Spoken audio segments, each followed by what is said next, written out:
Hi, and welcome to the 5th season of the Bonsai Stuff podcast. It's me, Scott Martin, from Bonsai Matsu, and welcome to 2023.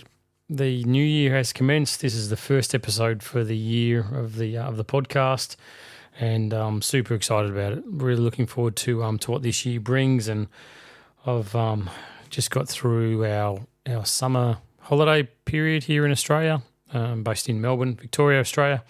We've just had for our Christmas period bit of beach weather and been surfing. And I was out in the water the other day and had the waves coming in, and it was really nice sitting there. And then it started to rain. There was a bit of a sprinkle of a shower, and I just closed my eyes and looked up at the sky and just sat there feeling the rhythm of the ocean and the water hitting my face. And I just thought, oh God, life doesn't get much better than this. This is so calming, so relaxing. And that's when it hit me that surfing's not always about catching waves.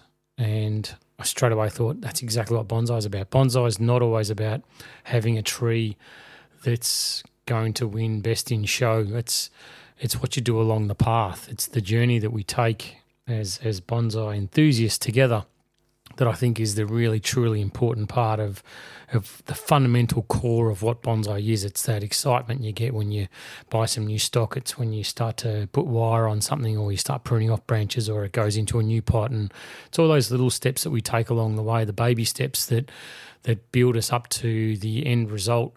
And I think that when you get to the end result, for me anyway, I love my trees that are at all stages, and the ones that are at their point where they've got nothing more to do but maintenance, they get a tad boring. I love looking at them like they're a beautiful piece of art, but they're not that enjoyment factor that I get when I purchase a new bit of stock, or I see something new come into the workshop and go, oh yeah, that could really turn into something that looks like this in my head. But anyway, so this podcast for the year is going to be, I'm going to start with talking about goal setting for 2023 and why it's so important for you guys, for everyone that's listening to the podcast, to maybe set a few basic requirements of yourself and of your bonsai and your skill level to achieve through 2023, which will help you then push your craft even further. And I honestly believe that it'll make you more satisfied when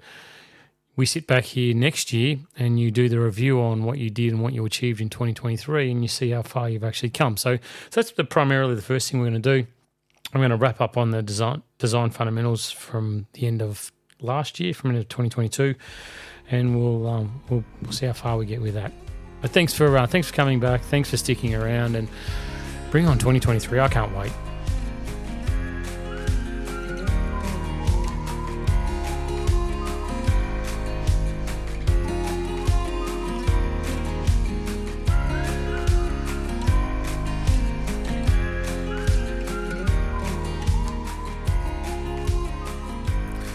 So goal setting in bonsai sounds a tad over the top, and it sounds like something you walk into when you come back from Christmas holidays and you've got someone standing over you at the desk saying, listen, where's the plan? What are we going to do this year? How are we going to achieve targets and blah, blah, blah. Anyway, I think it's I thought about this a lot over the last couple of weeks, and I think that it's really important that you set some goals for yourself in regards specifically and only related to bonsai, and things that you can look to achieve at a personal level, whether it's education, whether it's refining skills like wiring, for instance, which is a big one I want a lot of people to focus on this year. I think if around the world, if everyone improves their wiring 5%, well, that's going to have a massive impact on the quality of trees that are being produced around the world. So for me, I've got some definite goals that I've worked on over my break, and I'll talk a bit about those coming up. But first and foremost, when you start putting pen to paper, which I think you should get a piece of paper and a pencil or a pen and just write down a couple of things for yourself to sort of tuck away in a drawer somewhere, put it into your bonsai kit somewhere, and make it that you can refer back to it somewhere down the track. But your goals have to be realistic. They have to be something that you can achieve. You can't Can't be sort of just starting bonsai now and say, all right, there's a show in 6 months' time. I want to take out best in show. I want to have the best tree on display there, because realistically, it's not going to happen. So therefore, you set yourself up to fail with these things. What your goal, for instance, might be is to actually put a tree on display at a local club show. Like, take step one. Step one is, go through the experience, see what's involved, time frames and expectations and how long things will actually physically take you to do, like cleaning pots and preparing the surface with moss and giving it a prune and prepping it and taking it to the show, and what time does the show set up, what times pack up, how do I get from there to home, and there's lots to learn and lots to nut out when you do something like that. But that's the first part, is your goal has to be realistic. It's got to be achievable within the time frame as well. So hand in hand, you can't say I want best in show and realise it's going to be a 10-year task to actually do that, and then look back in a year's time and go, well, you know what, I failed. You really set yourself up to fail by picking the wrong goal to target. You've got to make the target, so it's got to be realistic, it's got to be achievable within the time frame, but it's got to be something which is going to stretch you a bit. It's going to push you. It's going to be hard. It's not going to be something which is really easy. You don't want to say, okay, I'm going to repot the trees that need to be repotted in the right time of the year. Yeah, you pretty much have to do that anyway. So, maybe it's that you're going to do something different with the repotting. It might be that you're going to start working your way through field-grown stock, and you're going to start, removing a quarter of the soil in those to get them into a nicer, more pumice-based mix to start the ball rolling this year, rather than looking at them going, you know what, they're in a big pot, they'll be okay, I'm going to leave them. Whereas, if you've got a lot of stock that possibly needs that step up, it's going to be, okay, well, I'm going to start the ball rolling with that. I am going to look at improving the soil mix quality that I use through the repotting season.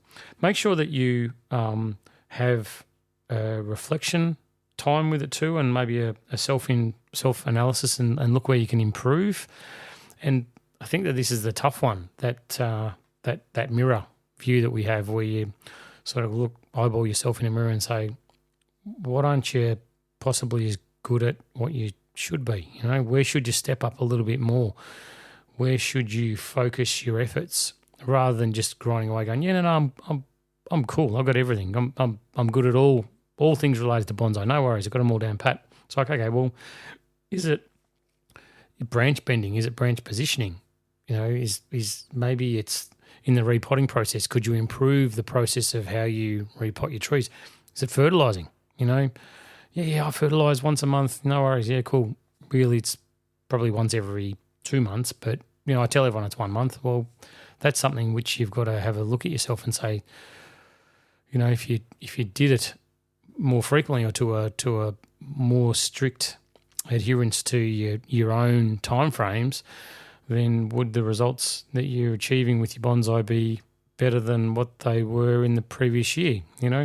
Maybe it's wire removal. This is one that I kick myself in the bum for all the time. I do like to leave my wire on my trees a little bit longer to help them set branch structure on the pines and junipers, that sort of thing. The deciduous, I'm pretty strict on taking it off because of scarring, but the barkier varieties of bonsai that I have, I do deliberately leave them on a little bit longer. But yeah, sure, there's times where I hide behind that myself and say, oh, that's cutting pretty bloody bad, Oh, no, that's okay. I deliberately leave the wire on a little bit longer. Yeah, no, you don't. Yeah, there's a point where you've got to still take the thing off. You can leave it on there, get a bit of scarring occurring, a bit of cutting in, but sooner or later you've got to take it off. So that's one of the things that I'm going to be, when I've done my own self-analysis of things that I want to improve, that's one area where I'm going to focus on it a little bit, a bit more than what I have in the past, and also look at last year, look at 2022. We had a lot more freedoms around the world last year, thank goodness, and things started getting back to normal, and there was possibly some more time spent on your social calendar as opposed to your bonsai calendar, which is fair enough. but that's great. That's what we're here for, all human beings, and we should be in contact with each other as much as we possibly can. And I think that when you do your review of 2022, I'd be looking for places where you can, or things that you can give yourself a pat on the back for things that you've done right. Like, yeah, sure, I did that. I achieved that. I sprayed my trees. I fertilised them. I got good spring growth. I harnessed the resources of that spring growth accurately, and I got the thickening that I wanted, and my sacrifice branch is growing well. Well, don't look at negatives. Look at the positive stuff that you can get, but then have a look at what didn't work out. Look at where things went wrong. Did one of your bonsai die? Okay, so why did it die? What was the justification for that? What was the reasoning for it? Dig back a little bit further and maybe look at the reason why it happened, and then say, okay, well, that's an area you need to improve. Because it'll come back to you. It'll come back to something that you've contributed to. Maybe it's poor stock choice at a bonsai nursery where the thing was nearly dead anyway, and you've just taken it home to give it its palliative care and see it off into darkness. So that can be something upon reflection that you look at as well and go, well, you know what, when it's in the bargain bin, it's probably a pretty good reason why it's in the bargain bin, and you've just got to assess that at that time, because you don't want to go through it over and over again. Look at what held you back. Was there something? It might be things you can't change. It could be work, it could be family, could be anything. But I'm not saying you have to change your lifestyle for it. But was there something that sort of held you back from doing bonsai? Was it maybe that you didn't commit to getting out there on a regular basis? Was it that you didn't have your bonsai support network set up? Was it that you weren't a member of a local bonsai club? Was it that you didn't go to see a professional when you needed help, or you didn't reach out for help to somebody like myself when you probably should have, when you knew you should have, when you knew things were starting to go pear-shaped, and you really go, if Scott had just, if I'd reached out to Scott and he'd told me to do something, then I could have done it, and I would have, maybe it wouldn't have stopped the inevitable, but it might have helped, or it might have become a learning experience for you as well. That next time something like that happens, you might be more or better prepared for it, or better tasked to handle the situation. And the final thing is to look at what work is needed. Like, do you need to do classes? Do you need to do workshops? Do you need to reach out and build the bonsai support network? Do you need to get onto a social platform and become part of an online group where they ask each other questions in a positive vein, and put yourself out there, expose yourself, and ask for help on things. And maybe these things can also be used to build your enthusiasm for bonsai. When you have that loss of the spark that makes you go out there and just smile when you look at your trees, maybe that sort of a social side of things can reinvigorate you again to go home and go, yeah, you know what, that's exactly what I want to do. That's how I'm going to do it. So I think that there's a lot with the goal setting for 2023, as well as the review of what happened last year for 2022, that we should all do. Part of my aim for 2023 is, now that I'm a full-time bonsai professional, is to really commit myself to being the best version of myself in all forms of what I do, whether it's through the podcast, or whether it's on YouTube, or whether it's on social media, or I'm presenting at bonsai clubs anywhere around the world to present myself and push this strong positive message that I've got about bonsai being so good for all of us, and that it's achievable by every single one of us, and that if we can start at a level wherever you are now and keep building it one brick at a time, and keep building your skills and knowing where you're at and not jumping too far ahead, but slowly, surely building on the basics and then becoming more and more serious with what you do, then that's good for everybody. That's good for your bonsai. They're gonna outlast us, as I say. These little trees in pots that we love so much. Let's put in the effort and the time that's deserved of these things that they should demand, And I think that, when I think about bonsai and how beautiful it is for all of us and how great it can be when we all share this same common passion, then that's what I'm going to do. That's my goal for this year, is to really put myself out there and get on board with as much as I possibly can and offer as much education and exposure to the best techniques and best practices that you can be involved with bonsai in any form, to anybody that'll listen. I'm travelling around Australia to Brisbane, to Adelaide, to Perth, to go and do this, to be a demonstrator, to present and educate and be involved with people in workshops, as well as what I'm doing in my own studio with a lot of education, a lot of workshops. And to be honest, I'm super excited. I'm really, really excited about it, because I know that it's going to be such a cracking year to meet a lot of new people that I've chatted with online, finally get to meet them face to face, and really, really just knuckle down on bonsai and just see where this world takes me.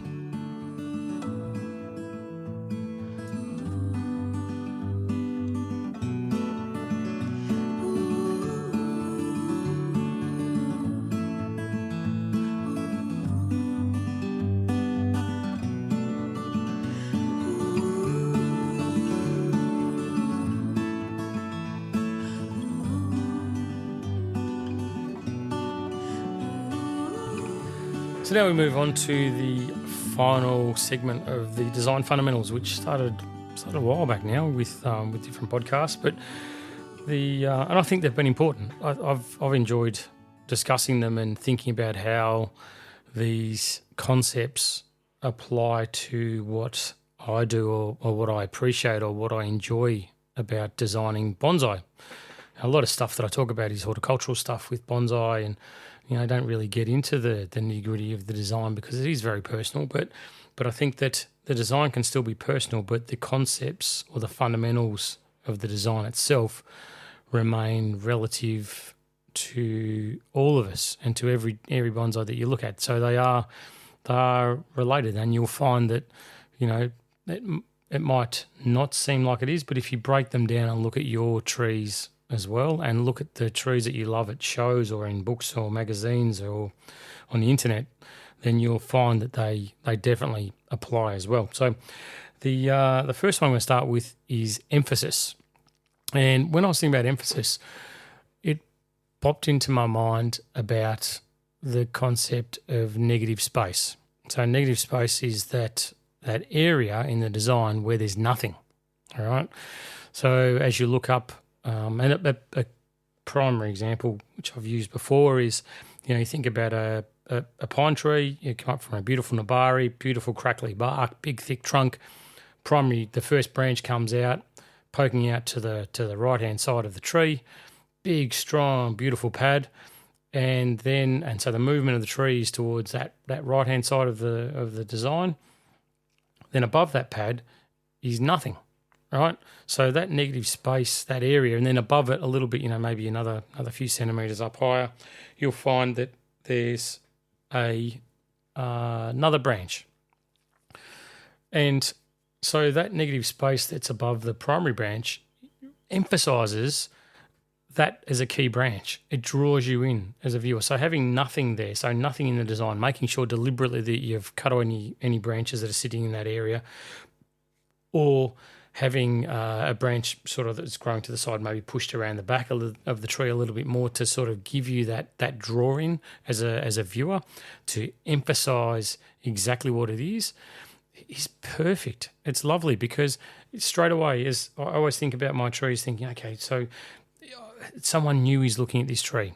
What are they going to look at first? And I look at it and think, oh, beautiful pot, beautiful nabari, beautiful lower trunk, primary branch, lovely. It's going to dictate movement. It's going to do this, going to do that. But to emphasise it, to really draw someone in and go, oh, wow, that's really nice. I use that concept of negative space, and I emphasise that particular part of the tree. The other might be that with another one I thought of was with fruiting trees. So I can emphasise the design of the tree, or emphasize the feeling the viewer's going to get when they look at that bonsai, by making sure that I'm very selective on where I leave the fruit on the structure of the tree. So you get a prunus, a plum tree, flowers over the whole thing. A lot of them fruit, and you end up with hundreds of fruit all over the tree. Then I'll go and strip them back, and I'll make sure I'll sit back and I'll look at the tree and go, okay, well, I don't just go top, left, right, back, that's it, walk away. I look at it and think, okay, well, based on the design and based on each branch, where should I leave a piece of fruit that will be the best possible way to emphasize or to push or promote the way someone feels and views this bonsai. And I do it all the time. I don't just leave one piece of fruit. That's the caveat, I suppose, is at the start when they're still green and small, I might leave 3 or 4 in that particular area. And as they start to get bigger, to make sure that birds don't get them, rats, they don't fall off naturally off the tree or whatever, so I can have longevity with the fruit, then I'll strip them back. When they start to get their colour and they start to get closer to size, probably 2/3 of their full size, I'll strip it out and I'll leave just one piece of fruit that I'm pretty confident that's going to stay on the branch in that area. So then when I look at the tree later on and the fruit sort of starts to change colour, it goes from a yellow to a red, whatever it is, then I can really see that contrast in colour, that the red against the green leaves, and then against the pot colour. This particular one I've got in mind has got like a pale blue pot as well, so with a dark brown trunk on it. So the colours all work strikingly well together, and to be honest, I love it. It's great, and it emphasises the design by having that particular piece of fruit stay in that particular area of the tree. If I just said I'm going to have 3 pieces of fruit and I just sort of chucked them anywhere around the tree, well, I think it'd look nice, but it wouldn't push. It wouldn't do the emphasising of the experience that I want when I look at the tree, but also anyone else that comes through my yard looks at it as well and feels that way as well. So that's how you can use it. It just can come from an amazing pot. So many good pot makers around the world. I keep banging on about it, but they just seem to, the world's growing thicker and faster with pot makers all the time, and the quality these people have is amazing. And I think that you can really emphasise a design of your bonsai with a lovely pot or a container. I'll call it a container because it does need to be a pot, but a container of some kind, or it can be natural. It can be natural rock. It can be stone. It can be anything really that you can use to emphasise the design through that particular medium. The last one for this design concept is rhythm. Now, this was the one that I've left till very last because it's possibly the I don't like the one that I dislike the most, the rhythm concept, and it simply because I prefer, okay. So for me, like I love informal upright bonsai. I'm trying to. I know what I'm thinking in my head, but I'm trying to visualize it for you guys through words now. So I love an informal upright tree. And with that becomes an organised randomness of pads and design. All right, so I don't like the idea of rhythm being uniformity between different parts of the bonsai. So I don't like the rhythm between the left and the right.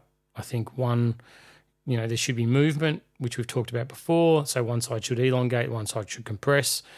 I don't like the rhythm of spacing between pads being consistently the same as well. And I think that when you look at initially styled, I'm talking about very high-end styling of bonsai, and they can look possibly a little fake and a little unnatural is the right word I'm thinking. So not fake, it's that they might possibly look unnatural because the lines are very uniform, the pad sizing is very uniform, and it looks very much like it's made from Lego or from building blocks. But once they start to grow, a month or so down the track, they look very natural and they look lovely and they're perfect. And I know it's going to happen. I design my trees a certain way that, they probably look unnatural at the start, but then as they start to grow and start to fill out and start to reach that natural maturity, then they lose that feeling of plasticity. They go from being a model to a bonsai, a tree in a pot. So rhythm for me, it can be something which you can bounce off, left and right, sort of up and down, and it's definitely horses for courses. And this is, as I say this, I think in my head, this is the very reason I don't get involved or I don't discuss design a lot with anyone with bonsai, because it's very personal, and people listening to this might go, well, I actually like my tree that does this. It bounces left, right, all the way up the tree, and it's very uniform and comes up to a nice, it's got a diamond shape to it, and it's a formal upright, and that's great. Like I still like it too. I think that I'm not trying to placate anybody by saying that, but for me, I find that rhythm can be too much like a metronome, where it's it's very consistent all the way up the tree and can therefore look a little artificial, and I don't like. This is why I've left this one to last, because I don't like naturalistic styling of bonsai, because I don't think there is such a thing. You can, we design. Well, my idea with designing bonsai is that I design them to be a piece of art, and I don't replicate anything, because if you want naturalistic styling on bonsai, then leave it in the ground or let it grow as a shrub. But we prune things, we wire them, we open them up, we let sun into the internal areas. So we're manipulating that design anyway. We might replicate trees that we've seen somewhere else, but all in all, it's you're designing, you're styling your bonsai because it's got an artistic element to it. So rhythm is one of those elements where it's that uniformity, it's that it's a bouncing, that metronome, left, right, left, right, left, right. It's the commonality between spacing. It's all that stuff. So I find that the rhythm of a staircase, going up. We have your branch at the front right, then you have the back branch, and then you have your higher left branch. Then you come around to the front of the tree with another branch, and then you go to the right hand side, and then you go around to the back, and it's that spiral staircase going up. That creates its own rhythm as well, but there will be natural randomness to it as opposed to specific sizing. And when I look at young raw stock that comes into the workshop, and I get asked to sort of style it, and we do that. We pick a right branch, or the primary branch, we pick a back branch, we pick the opposite side branch, and we start to work our way around the tree. I always make sure that, in my mind, one thing I'm going through is don't make them the same distance. Never look up and go, okay, well, that branch to that branch, 3 centimetres. That branch to that branch, another 3 centimetres. That one to that one, 3 centimetres. It's like, okay, well, you might have 100 different choices. Just make sure that they're not bar branches, not at the same height, but then make them random everywhere else in between, because it ultimately will, in my eyes, again, design's very personal, but in my eyes, by making it that random choice as opposed to that rhythmic set distance, will give you a far more pleasing design to your eye. For me, it will anyway. So that's the end of design fundamentals. Phew, I got through that last one. I was sweating bullets on that one, because I knew, looking at it from the start, that rhythm is definitely something. It's a design concept, but it's always one that I find fraught with issues when it comes to bonsai. So that's design elements done.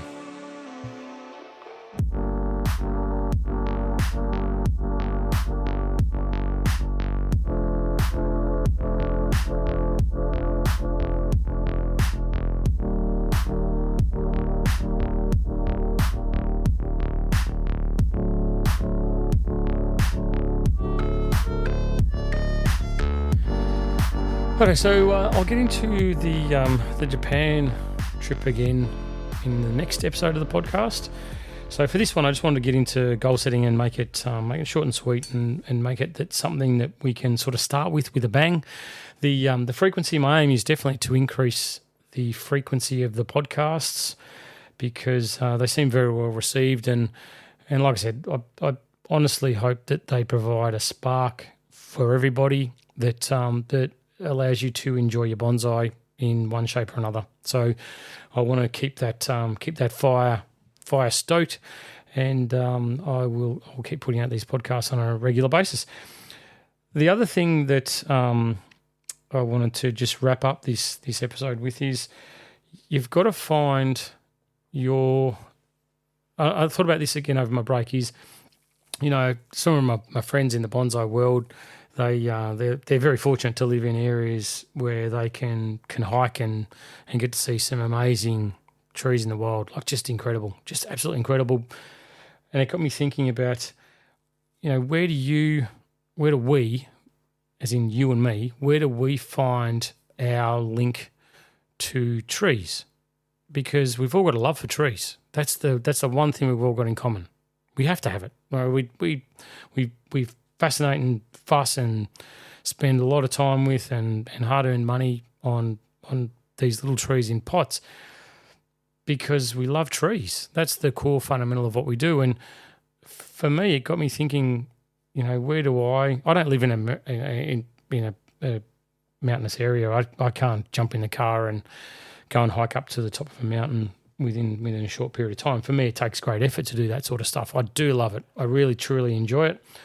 And I think that, you know, we should all spend more time in nature and enjoying ourselves. But for all of us that live in suburbia, which is by far the vast majority of people that do bonsai, you've got to find where you can get your link to trees. And quite simply for me, you know, I was in a coastal area recently. I just walk the streets, walk through the streets, and I look at the trees that have grown from seed in people's yard. A lot of coastal banksias, which I just love.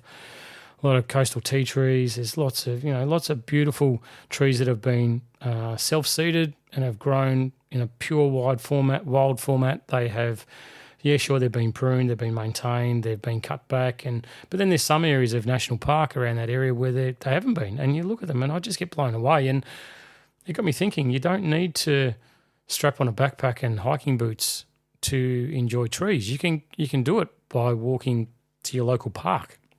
A lot of parks around the world have got the most amazing trees. There's botanic gardens almost in every capital city everywhere around the world that have a range of different trees at different stages of their life that we can all enjoy. We can all go and embrace. You can all go and hug a tree and get the feeling of absolute love from it at any single point. And I just wanted to, I suppose, finish up with saying that, you know, you've got to make sure that you're doing that, and I think spending time in the wild and you know, doing these things that we love and breathing in fresh air, as fresh as you can possibly get wherever you live around the world, is really important. Also, there's I watched on YouTube over the break a great show on the Patagonia channel, which this is not an endorsed sponsorship by any stretch of the imagination, but seriously, if you love trees, then check this thing out. It's called Treeline: The Secret Life of Trees, and it was put up, I don't know, 3 years ago, and it's got something like over 2 million views already, and it's just seriously, it's just amazing. I could watch the thing back to back over and over and over. It's just, it's just truly incredible, and I think that you know, a lot of what we as bonsai practitioners feel on the inside, and maybe we don't voice about trees and our connection with them. And, you know, I know that I can touch the trunk on a tree, or I can hold a branch, and I feel a connection, definitely. Over a period of time, I feel that connection grows, and the more that I do with it, the more, you know, it loves me and I love it, and there's that definite bond that starts to build with these things. And when I watched this show on YouTube, on Patagonia channel, it was truly remarkable. So if you're so inclined, and if you've got the time, then jump on and have a look too. And it's going to be a great year, 2023. So also another one, there's the big bonsai show in Perth, 19th to 22nd of May this year, and it's a AABC Australian National Bonsai Convention. So it's one where I'm actually presenting there as well, and you've got Rafa coming from Spain, Fujikawa-san from Japan as well. So there's international representation. There's myself on stage as well, and I'm super excited. So if you've got time to travel to Perth, I'm actually going to do a bit of a trek around that area and do a bit of sightseeing around the southern part of Western Australia as well, because it's a lovely part of the world. If you can, then get on board and check it out. So if you just Google AABC 2023 show, you'll find the details quite easily. But that's going to be a great thing for this year. So again, thank you for tuning in. Thank you for sticking around, and I'm really excited about 2023. And you should hear my voice a hell of a lot more this year. And if you don't like it, please just let me know. If you love it, let me know too. And I'm always here to help in any way I can. Just reach out through any of the socials, and I will always do my best to help you as much as I possibly can. So thanks for sticking around. Until next time, which will be very soon, happy bonsai.